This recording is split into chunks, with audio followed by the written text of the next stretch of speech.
Hello, everyone, and welcome back to some more Ram 2, Rome 2 land battles. Jeez, my God. You know what? That's it. Video's over. See you guys later. Uh, Rome 2 land battles. We have a 3v3 for you here. This one's been sent in to us by Emperor Candy Katsu. And as always, let us go over the players on the field of battle, quickly go over army comps, and then we'll get right into it. So, we'll start over here.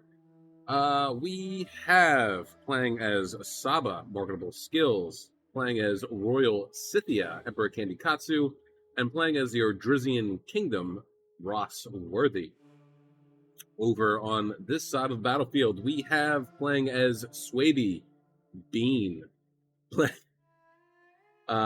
Playing as Armenia, we have Tinkerwalk, New Meta, and then playing as Masacely, we have the Man. So we'll start on this side of the battlefield, and then we'll meander back over to the other side. Armenia is bringing... That is a lot of Cartly Axemen and one triple Bronze Hillman unit. We have a Noble Spearman General, and then we have 2, 3, 4 Eastern Archers, also 1, 2 Persian Cavalry. Masacely, from what we can see at least, is bringing 2 African Elephants and then 1 Armed Numidian Rider. And Swaby is bringing a unit of Noble Riders, and then I'll just say it right. He's bringing all Spear Levy. He's bringing all Spear Levy. I saw it before as the match was actually loading up. He has brought all Spear Levy, which, honestly, in hindsight, being that Royal Scythia and Saba are on the field, not a terrible idea. So we'll see how this plays out. Royal Scythia is bringing... We have 1, 2, 3, 4, 5, 6, 7, 8. 8. Holy shit. 8 Royal Horse Archers. That is a lot of horse. They get precision shot, really? Wow. Okay. 8 Royal Horse Archers, and then in the back we have 4 Steppe Noble Lancers, or actually, no, that's a lie. 3 Steppe Noble Lancers and 1 Scythian Royal Horse. Saba is bringing, we have some Caravan Guard, Mercenary Mazgat Marauders, always a solid unit to go with. Sabian Swordsmen, who have been single silver chevroned up. Triple bronze chevron Sabian Swordsmen. Another Caravan Guard. 2 units of Slingers. Marib Camel Cataphracts, and then... Marib Camel Cataphracts, and then Sabian Camel Cataphracts across the board. Ordrizian Kingdom is bringing. We have 1 unit of Thracian Horsemen, a Thracian Royal Cav. Let's see what else we got here. We have Thracian Nobles in the back, Thracian Warriors as the second line. Then we have a Mercenary Hoplite, and then 4 units of Thracian Slingers. Masacely, I'm assuming is going to pull some sneakiness here. I'm assuming. We'll have to wait and see, though. All right. 8 minutes, 18 seconds on the clock. Let's get this one underway. Here we go.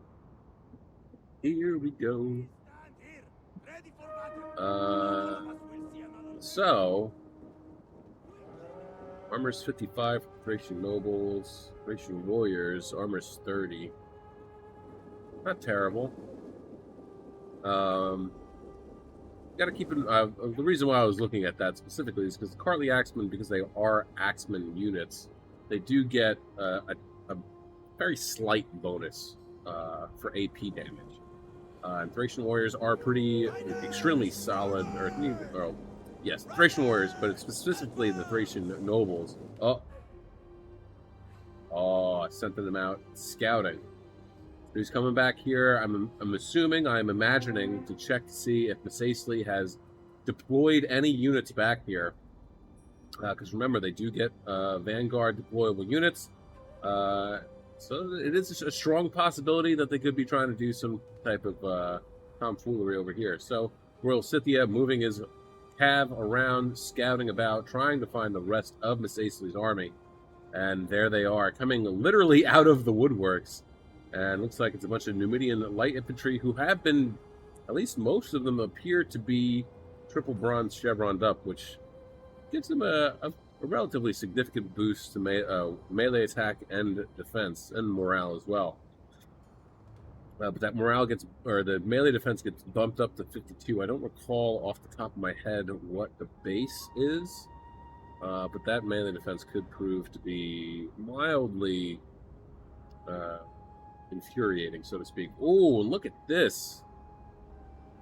Oh, they're night hunters. Okay, my bad. So they're all night hunters. Night hunters, Vanguard deployed. Nice little tactic there. I guess they're trying to do like a little bit of a pincer move here, but I think they should have waited, perhaps, for them to move in further. But I honestly, oh my god, they're getting wrecked. Armor's 10, so they're going to take arrow fire pretty terribly, and they don't get any type of bracing ability, so they're also going to take charges pretty terribly, especially when they're moving like that. Remember, I always say, if you're going to get charged by somebody, they have the range on that, or did they act like Three Spears? I never used Saba, so I don't know exactly, but that is some significant range right there.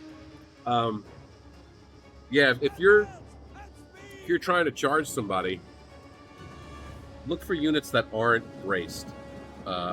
And when I say that, I don't even mean like in shield wall. It's partly Axemen are having a terrible time over here against these mercenary Mazgat marauders. And that's proving their combat effectiveness, their cost effectiveness. And they really are a terrific unit. And they're just going to town on these partly Axemen. Let me actually slow this down for a second so I can get to what I was saying. Oh no, Thracian Slinger is getting smashed to bits by these elephants. Mercedes has managed to find a nice little opening here. Slipping right through here and getting right into these the slingers. Thracian warriors, though, they could potentially go and charge on the elephants. I don't know. I know that they get a hidden bonus against Cav because they have these giant meat cleavers that are great for chopping horses' necks. However, I don't know if that also translates to African elephants. They are up to 125 kills. But again, if you have a cab unit, a shock cab unit, and you want to go and charge into an enemy unit, look for someone that's moving around quite a bit. If they're still moving and they're not in a cohesive line like this, that's a great target to go for. You're going to do more, in my opinion at least. I don't know if this actually translates in the game, but I feel like you do more damage. You create more havoc and mayhem by charging into a unit that is on the move rather than stationary and able to brace a little bit better. Here we go. Mazgat, Caravan Guard going to the square. So yeah, maybe they are like 30 Spears. Yeah, I've never played in Saba, so maybe I should try that out and see how they do. Meanwhile, over here in the middle, Saba is just kind of roving around. It seems like the Drizzian Kingdom is more or less taken the center here, along with Saba.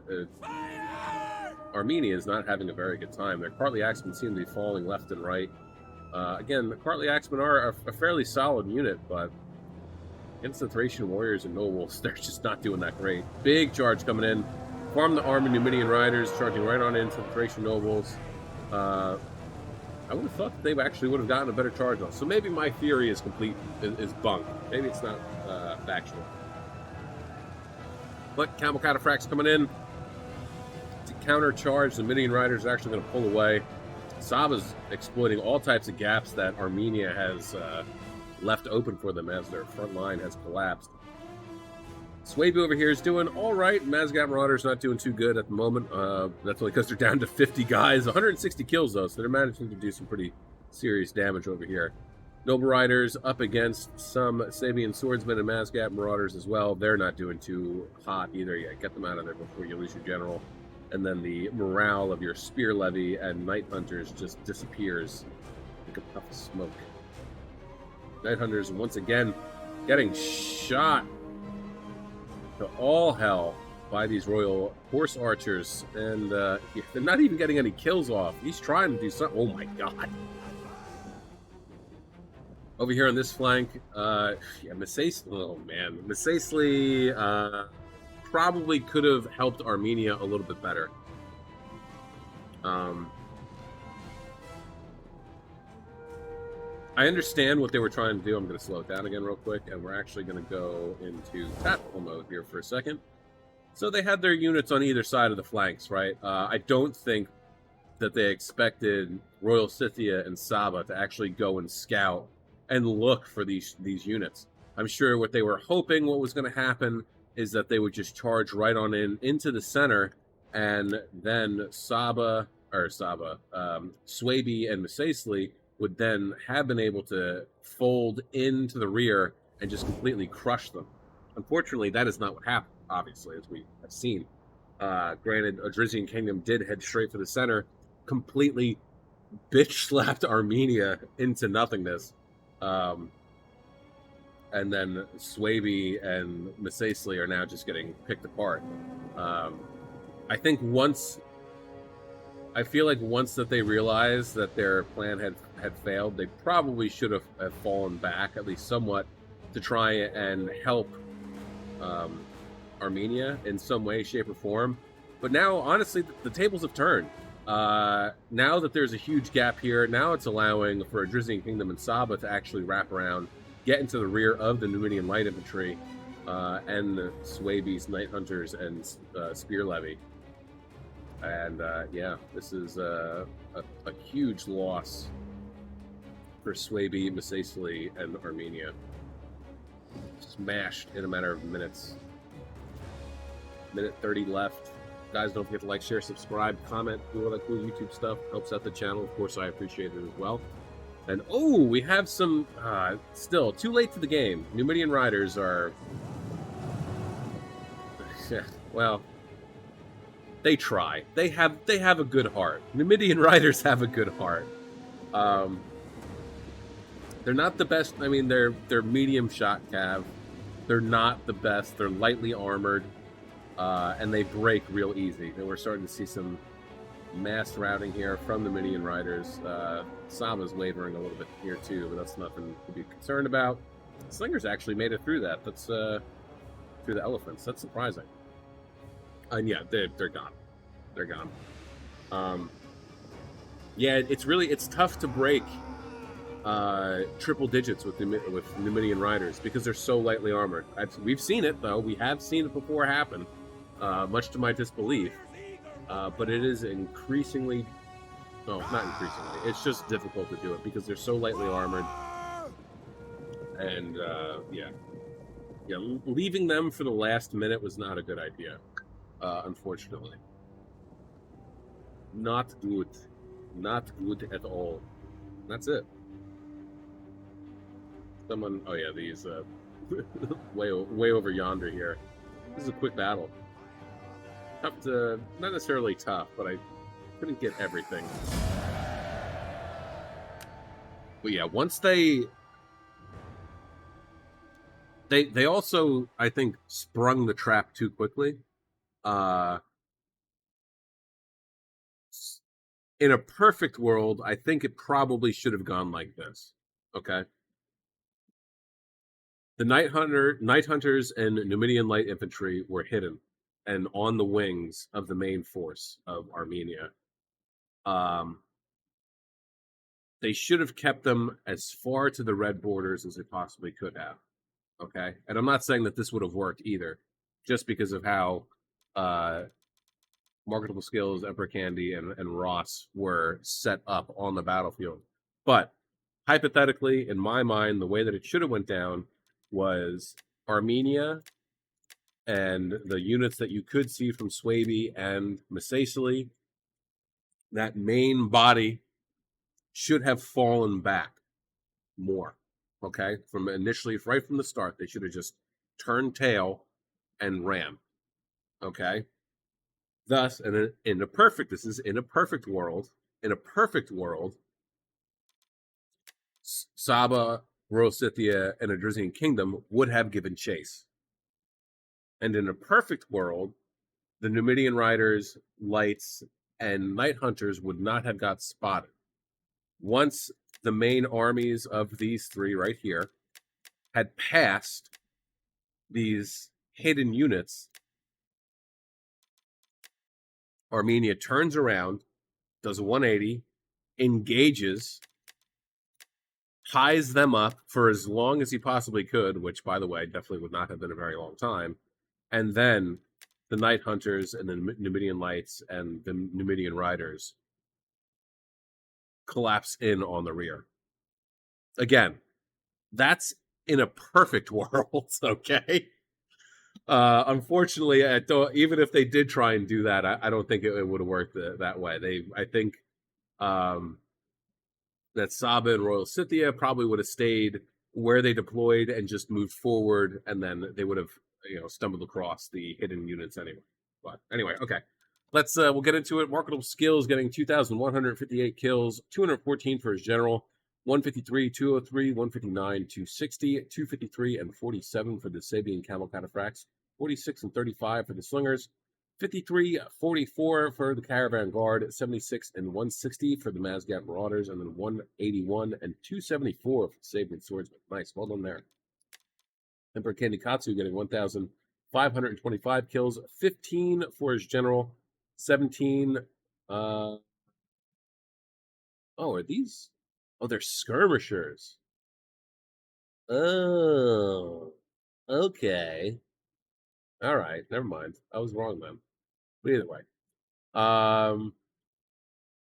15, 17, and 8 for the Royal Skirmishers, 135 for the Scythian Royal Horse, 131, 190, 207, 168, 159, and 250. Or no, that's wrong too. 159 for the Royal Horse Archers, 250, 105, and 140 for the Steppe Noble Lancers. Ross Worthy getting 1,914 kills, 181 for the General. Nice. 30 for the Thracian Horsemen, 24, 3, 25, and 3 for the Thracian Slingers. I am every time I see a land battle with slingers or archers, I become more and more convinced that bringing peltists to land battles is the way to go. I know I've been talking about this for a while now, uh, but honestly, I feel like bringing skirmishers to land battles is the best move that you can make because they can at least defend themselves a little bit, not well, but they can defend themselves better than archers and skirmish and slingers. I feel skirmishers and peltists. That's just my opinion. 24, 3, 25, and 3. Mercenary Hoplites, 82. Thracian Nobles, 176, 102, 280. Nice. 85. Thracian Warriors, 128, 97, 163, and 247. 69, nice. 151, and 68. Bean getting 441 kills. Sorry, bud. 98 for his general, 14 and 67 for the Spear Levy, and then the Night Hunters just getting absolutely decimated. 0, 56, 52, 35, 82, 1, 35, 31, and 5. Tinker Walk, new meta, getting 1,053 kills, 50 or 35 for his Noble Spearman, 20 and 52 for the Persian Cav, 33, 34, 37, and 10 for the Archers, 20 for the Hillman, 135, 66, 120, 66, 115, 38, 50, 140, 58, and 24 for the Bartley Axeman. And finally, the man getting 699 kills, 31 for the General, 247 and 45 for the Elephants, 4, 17, 10, 26, 32, 6, 7, and 49 for the Numidian Riders. And then the Numidian Light Infantry, 7, 16, 7, 11, 12, 12, 77, and 83. Yeah. Tough going there. He should have brought Legionaries and Cohort. He probably would have had a better time, especially against Saba. Maybe not so much their camels, but definitely the infantry. And I don't know how they would have done, how the either Legionaries or Cohort would have done against the Thracian warriors. But yeah. Oh well. Guys, I hope you enjoyed yourselves. I know I did. Love these quick land battles. They're fun to cover. Uh, but yeah, that's gonna be it. Hey, don't forget too, if you have Rome 2 replays of your own that you would like to see up on the silver screen, feel free to check out the links in the description below for Twitter, Twitch, and Discord. As you all know, Twitter and Twitch I don't really use all that much. Discord, though, we are a little active in there. But hey, the more of you that join into that Discord server, the more conversations we can have, the more we can talk about. And don't forget to drop your replays in that replay section of the server. If you don't know how to access your replays, all you got to do is ask myself or somebody else. Will be happy to help you. Or if you want, you can always Google or YouTube it. And as I always say, I want to see anything you have. Wins, loss, draws. I want to see it. I want to see it all.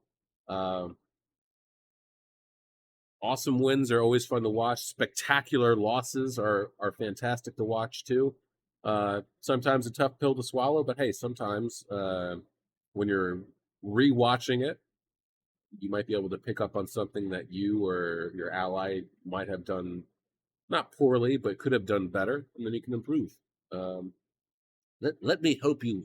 Let me help you train. Let me help you get better by looking at your failures. Uh, but anyway, all right, that's going to be it for me today, guys. As always, have a great day, morning, evening, afternoon, night, whatever time of day it is, wherever you are while you're watching. Just have a good one. Peace out, guys.